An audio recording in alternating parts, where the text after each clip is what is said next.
الناس تعتقد او المعلوم بشكل عام انه الحادث المروري بين الدراجه والمركبه او المركبه مقصر، حتى وان كان متوقف او حتى وان كان او المركبه ما مخالف.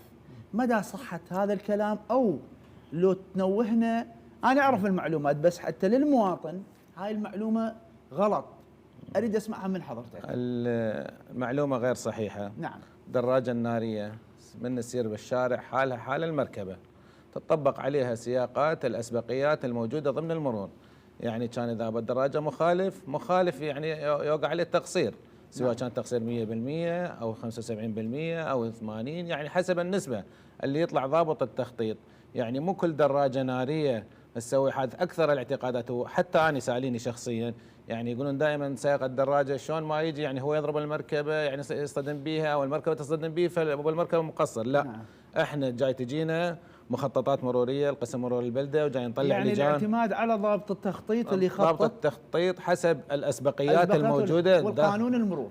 القانون يطبق عليها مركبه، باعتبار مركبه الدراجه مركبه، وتطبق عليها مع يعني اكثر من المركبه. نعم. لان عندها ممر خاص الدراجه. طبعا الدراجه ممر خاص، مو يعني يسوي زقزاق بالشارع او على جهه اليسار السريع. نعم. يعني ممر خاص للدراجه الناريه.